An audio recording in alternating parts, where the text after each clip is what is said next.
Some doors should never be opened, But curiosity always finds a way.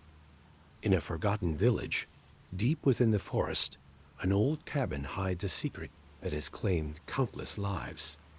They say if you listen closely, you can still hear the whispers from below.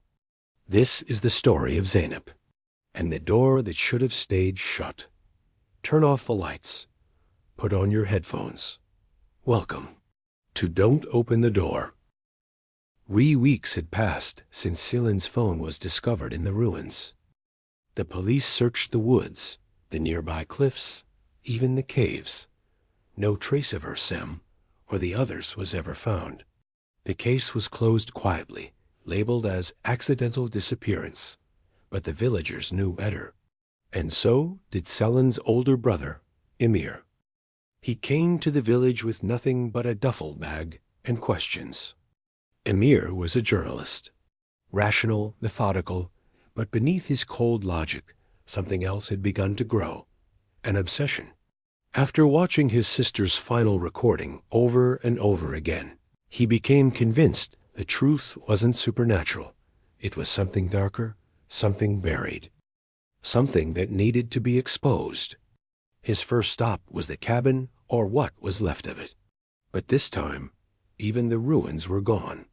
The forest floor was perfectly smooth, almost unnatural, as if nature had carefully erased what had once stood there. Still, Emir felt something, a vibration beneath the ground, a presence, like a breath held in the soil. He set up his equipment, motion sensors, underground scanners, thermal cameras, nothing, until midnight. That's when the footage changed. One by one, his cameras glitched, static, then black screens. Except one. In the thermal feed, he saw it, a door, glowing beneath the ground. It wasn't there before, and it was opening. From the center of the earth, a thin figure began to rise. Slow, deliberate, like smoke solidifying into shape. A woman. Her face was familiar, Zeynep, but she was no longer entirely human. Her limbs moved like they weren't connected by bones. Her skin was pale and tight, like paper soaked in ink, and her eyes were completely black, reflecting nothing. She turned and looked straight into the camera. Then she whispered, "You opened it again. Now it wants more." Emir woke the next morning in his tent with blood running from his ears. All his equipment was fried. His laptop melted from the inside. He stumbled to the village, half delirious, mumbling about shadows and doors. The villagers refused to speak. But one person, a retired priest named Yusuf, finally agreed to meet him under one condition. He would not ask how the door was made, only why. In a quiet corner of the village church, Yusuf lit a single candle and began to speak. "The door was never meant to be opened," he said. "It's not just a place, it's a prison. For the hollow ones." Emir asked who they were. The priest's hands trembled. They were people once, souls that fell between death and something worse. They exist in the spaces where God turned his face away. The door seals them in. "And Zeynep?" Emir asked. The priest's voice cracked. "She's the key now." That night, Emir returned to the forest. Not to flee, to end it. He brought gasoline, salt, old pages from a half-burned grimoire the priest had hidden away for decades.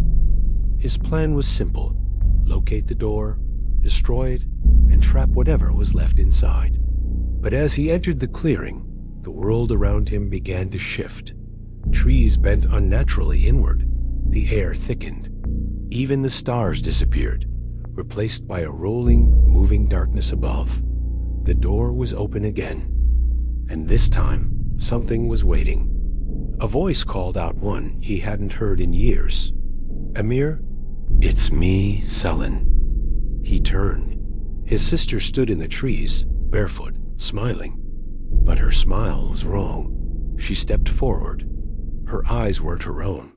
They were borrowed, and behind her, figures. Dozens. Faces stretched and twisted, eyeless, mouthless, the hollow ones. They whispered not in words, but in broken thoughts. Regrets. Echoes of who they once were. I didn't mean to go in. Please close it. It's so loud. It's so empty. Emir raised the match. Zeynep appeared behind him, now fully changed, a puppet of the dark. You can't burn absence, she said. He dropped the match anyway. The forest lit up, and then everything went silent. When Emir opened his eyes, he was in a hospital bed. A week had passed. They found him unconscious at the edge of the forest, muttering words in a language no one recognized. The area he'd camped in had been scorched clean, like lightning had struck, but there was no sign of fire spreading.